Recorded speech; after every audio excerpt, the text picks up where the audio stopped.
walga'iin idilee addunyaa dhimma qilleensa naannoo irratti xiyyeeffate magaalaa Gaalaaskoo keessatti taasifamaa ture. Walga'ii kana irratti akkaataa qulqullina qilleensa naannoo qofa ittuu hin ta'in waa'een hirmaannaa dubartootaas ijoo ta'ee ture. Tigisti Gammee walga'ii dhimma qilleensaa kanaan walqabatee waa'ee walqixxummaa saalaa irratti waan deemaa ture gabaasa itti aanutti ilaalteetti. Labata laalatan irratti xiyyeeffachuudhaan sinii dhiyaata. Qindeessee anan sinii dhiyeessu immoo ani Tigisti Gammeeti. Tokkummaan mootummootaa koonfirensii biyyoota addunyaarra jiran hunda jechuun danda'amu walitti fidu. Haala qilleensa irratti mari'atu erga qopheessuu jalqabee baranni waggaa 26ffaadha. Yaa'iin Conference of the Parties yookaan immoo COP jedhamuudhaan beekamu kun baranaa Iskootlaanditti geggeeffamaati jira. Har'a xumurama. Qophii har'aa keessatti yaa'ii godhamaa jiru kanarratti hirmaannaan dubartootaa maal akka fakkaatu irratti xiyyeeffanna. Hirmaannaa dubartootaa dabaluuf kaayyoon bara 2014 erga lafa godhamee as baay'inni hirmaattotaa dabaleera. Rogeeyyiin akka jedhanitti walqixxummaan koorniyaatii fi haqni qilleensa naannoo waan walqabatu. Koonfirensii COP26 baranaa irratti dubartoonni waltajjii argataniiru garuu ammas itti gaafatamni murtiiwwan gurguddaa dabarsuu warruma dhiiratiin qabamee jiraan jedhan. Saashaa Gaabzoon itti gaafatamtuu dhaabbata miti mootummaa Ecofeminist Women Engage in Common Future jedhamurraa. At the beginning of the first week when we had the high-level segment, also with all the heads of state, we had very few female heads of state. So the higher you get, the fewer women decision makers. Still, the participation is getting better thanks to the gender action. Yeroo jalqaba torbaneerra hooggantoota sadarkaa olaanoo as turan keessaa hooggantoonni dubartootaa muraasatu ture. Akkuma ol siiqxeen lakkoofsi dubartootaa murtii dabarsanii xinnaachatii deema. Akkasis ta'ee hirmaannaa waliigalaa dabalaatii jiraan jedhan Gaabizoon dhaabbanni isaanii dubartootni akka yaa'ii kanarratti hirmaatanii fi haasaa dhageechisan qarqaaru irratti hojjeta. Koonfirensuma kanarratti akkaataa fayyadama yeroo haasaaf kenname irratti dhiirotaa fi dubartoota hedduu adda addummaan jiraachuu seekretariyaatiin yaa'ii COP26 gabaaseera.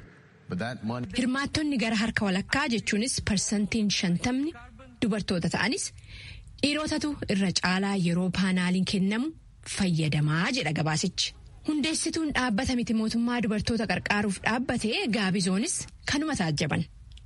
Interesting how women and men are given speaking times or use their speaking slots. And we see that men are using more of their time, so they will speak longer, and you will also have more men. Waan arginu dhiironni yeroo kennameef itti fayyadaman.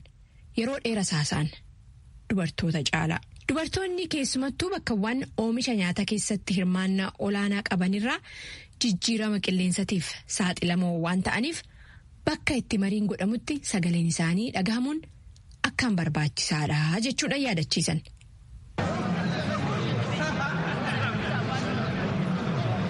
Gama ardii Afrikaatii biyya Dimokiraatik Riippaabilik of Koongoo irraa daayireektariin hooggantuu dubartootaa Chuchungaa Mapungaa Lozley balaawwan jijjiirama qilleensatiin wal qabatan dhufaniif dubartoonni akkaan saaxilamoodha jetti.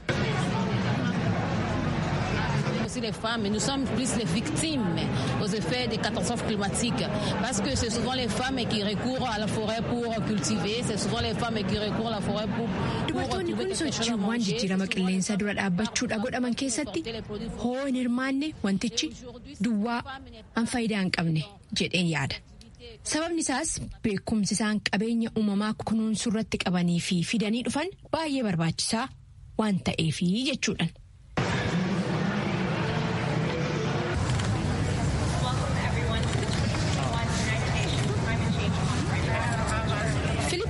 Rogeettiin meets taan jedhamtu biyya ishiitti bomboleettiin hamaan taayifuun haayiman jedhamu bara 2013 rakkoo dinagdee fideen dubartoonni akkamitti gara hojii saalatti seenuuf akka dirqisiifaman yaadachiisuudhaan dhiibban jeequmsa haala qilleensa naannoo dubartoota irratti akka hammaatu ibsa.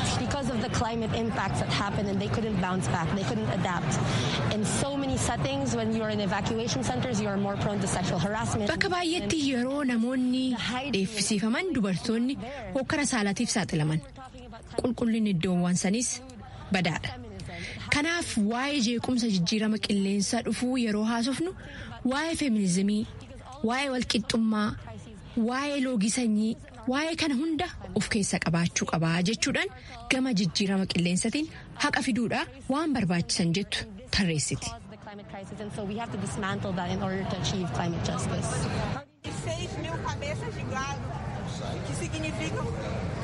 Tokkummaan mootummootas dhimmuma kanaan wal qabatee ibsa baaseen hirmaannaa dubartootaatii fi shamarranii mirkaneessuun tattaaffii akka addunyaatti jijjiirama qilleensa dura dhaabbachuuf godhamuun mirkaneessuudhaaf faarumaan barbaachisaa jedhee hirmaannaan kun gama hooggansa sadarkaa poolisii baasuu akkasumas murtii dabarsuu irratti sadarkaa hawaasaa biyyaatii fi addunyaatti akka jiraatu waamicha dhiheessaniiru. Dhaabbanni feesbuukii ji'oota 6 darban keessatti maxxansa namoonni Itoophiyaa laalchisee qopheessan 92,000 ol irratti tarkaanfii fudhachuusaa barreeffama kibxata darbe 9 baaseen beeksiseera. Dhaabbanni maqaasaa meettatti dhiheenya jijjiirrate feesbuukiin barreeffamoonni buufaman qajeelfama haasaa jibbiinsaa dhorkuudhaaf ol kaawwaman ancabsee jedhee maxxansoota san keessaa harki 98 immoo odoo namoonni dhaabbatichaaf hin gabaasin ofumaa addaan baafachuusaa eere. Waggaa 2 dura Itoophiyaan biyyoota itti jeequmsi uumamuu danda'u jennee tilmaamne kanaafis qophii gochaa turree jedhu dhaabbatichi yeroo ammaa afaanota Itoophiyaa keessatti dubbataman keessaa 4 jechuunis afaan Oromoo, afaan Tigree, afaan Amaaraatii fi afaan Somaalitiin wantoota namoonni maxxansan sakatta'uu haala isa dandeechisurra gahuu barreeffamni jalqaba torban kanaarra ba'e kun in agarsiisa. Dabaluudhaanis teeknooloojii haaraa jibbiinsa afaan Oromootii fi afaan Amaaraatiin barreeffaman addaan baasu uumeraa jedha dhaabbatichi. Akkuma beekamu feesbuukiin haasaa jibbiinsa dabalatee suuraalee, viidiyoo akkasumas barreeffamoota adda addaa qajeelcha dhaabbatichaa cabsan maamiltoonni bakka itti riippoorti godhan jechuunis dhaabbaticha itti beeksisan qaba. Kan dhaggeeffataa jirtan as Waashintan DC irraa sanbataa fi dilbata saatalaayitiidhaan kan tamsa'u sagalee Ameerikaa sagantaa afaan Oromooti. Rakkina siyaasaa amma Itoophiyaa keessatti adeemaa jiru ilaalchisee kanaan dura Itoophiyaa keessatti ambaasaadarota kan turan ambaasaaddar Tiivoor Naajii fi ambaasaaddar Doonaald Buuts sababa rakkinichaatii fi fala isaa irratti dubbatanii turan. Marii dippiloomaatonni lammanee VOA waliin taasisan Jal'annee Gammadaa hordoftoota qophii afaan Oromootii fi akka ittaanutti qindeessiteetti. Dippiloomaatonni lameen yeroo Itoophiyaa keessa turanitti lammiiwwan biyyattii humnootii alaaf akka hin jilbeenfanne arguu isaanii fi qoodii addunyaas lammiiwwan biyyattii ofii isaanii furmaata akka argataniif haala mijeessuu qofa akka qaban hubachiisan. Biyyoota gaanfa Afrikaatti jilli addaa kan Yuunaayitid Isteets Jeefrii Feltmaniif pireezidaantiin Naayijeeriyaa duraanii Obasanjoon Itoophiyaan rakkoo amma keessa jirtu keessaa akka baatuuf yaalii gochaa jiran kan dinqisiifatan ambaasaaddar Buut itti fufanis akkas jedhan. Ethiopians are proud and independent people, and they are not the most receptive, if you will, to lammiiwwan Itoophiyaa kan boonanii fi uummata walaba dhiibbaa alaa dhufu akka salphaatti hin fudhatan. Kanaaf wanni barbaachisu hojii oduu bira tareedha jedhan. Kanarratti kan waliigalan ambaasaaddar Tiivoor Naaj gama isaaniin Itoophiyaa rakkoo amma keessa jirtu keessaa baasuuf furmaanni jiru jedhan. Solutions going to come from within, not from without. We could have 100 different envoys, all extremely capable. Furmaanni kan argamuu qabu achuma biyyattii keessaa malee alaa miti. Dandeettii olaanaa adda addaa ka qaban jiloota 100 erguu dandeenya. Haala amma jiruun garuu addaddummaa kamiyyuu fiduu ka danda'an natti hin fakkaatu jedhaniiru. Biyyoonni gama dhiyaa qofti rakkoo Itoophiyaa furuuf gurmaa'uun isaanii quubsaa akka hin taane ka ibsan ambaasaaddar Naaj Chaayinaa fi biyyootii giddugaleessa bahaa keessa qaama isa furmaata barbaadu ta'uu qabu jedhan. Ambaasaaddoroonni lameen oduu gabaastuu raadiyoo sagalee Ameerikaa waliin gaaffiif deebii gaggeessaniin bulchiinsi gosa irratti hirkate kan federaalaa rakkoo biyyattii amma mudateef hundeedhaa jedhan ambaasaaddar Naaj. Ethnic federalism works in a place like Switzerland, where you have ethnicities that are hostile to each other sharing the wealth. But in Ethiopia, gosarratti kan hundaa'e sirni federaalaa kan hojjetu biyya akka Switzerland bakka gosoonni adda addaatu walitti hin bu'in qabeenya isaanii fayyadamuu lafatti danda'anidha. Itoophiyaa keessatti garuu kan qooddatan hiyyuma waan ta'eef haalli jiru bifa jijjiirratee jedhaniiru.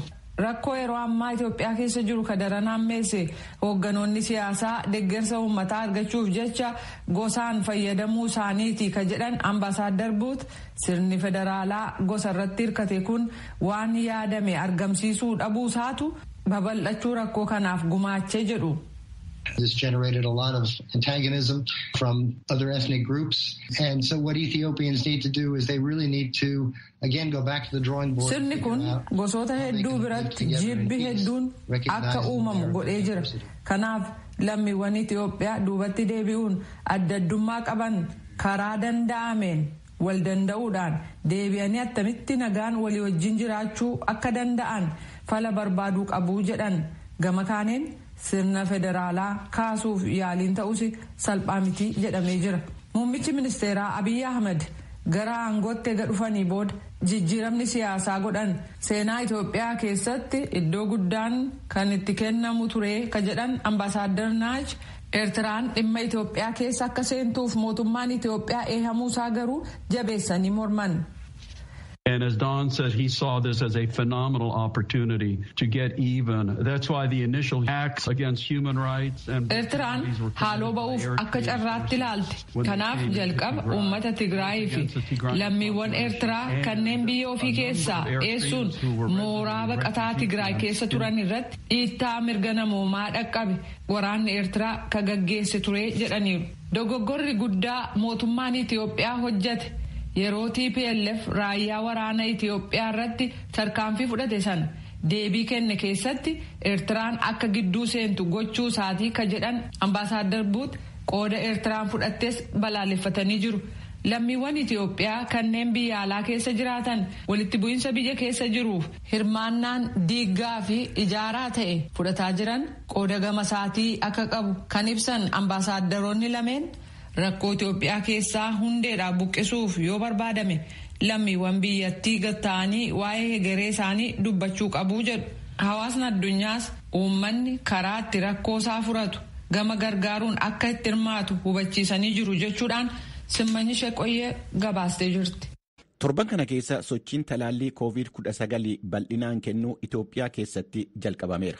Sochii kanaan naannoo sabaa fi sablammii kibbaa keessatti torban tokko keessatti lammiilee naannichaa miliyoonii 1.2 talaaluudhaaf karoorfameera. Tsahaay Daamxoo gabaasa kanarratti qopheessite qabdi.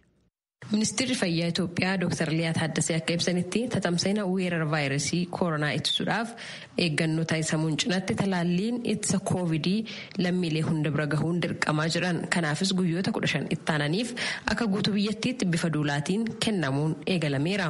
በአሁኑ ሰዓት እንደ ሀገር አሁን የሰጠነው 5.1 ሚሊዮን ዶዝ yeroo ammaa akka biyyaatti kan hanga yoonaa kennine doozii miiliyoona 5 fi 100,000 osoo hin dabalanne harkarraa ammatti doozii miiliyoona 8 ta'u biyya keessaa qabna. Yeroo dhiyootti ammoo doozii miiliyoona 9 fi 600,000 ta'u gara biyya keessatti galchuudhaaf qophiirra jirra. Egaan kana yeroo walitti idaanu kan kanaan dura lammiileedhaaf kenname dabalatee gara miiliyoona 20 olii ta'a. Ammatti hanqinni talaallii yeroodhaaf ta'us kan furamedha. Haa ta'u malee uummata miiliyoona 100 waliin wal bira qabnee yoo ilaallu ammallee xiqqoodha. Ta'us ammatti doozii gahaa harkarraa waan qabnuuf talaalliin kun duulaan kennamuu qaba. Haala idileedhaan dhaabbilee fayyaa keessatti kanaan dura kennamaa tureen cinatti duulaan bakkeewwan garaagaraa fi buufataalee yeroo kan talaalliin kun itti kennamu qindeessuudhaan talaallii kana hawaasa biraan gahuun barbaachisaa waan ta'eef gara duulaatti seenne. Kutaaleen hawaasa adda addaa faayidaa talaallii kana hubatee bakka jiru hundatti talaallii fudhachuu akka qabu waamicha taasisa jedhan Dr. Liyaan. Itoophiyaatti kanaan dura talaalliin gosa 3tu kennamaa ture. AstraZeneca, Johnson & Johnson fi Sinopharm yoo ta'u gosni arfaffaan Pfizer jedhamu biyya keessa galeeraa kan jiran Dr. Liyaan.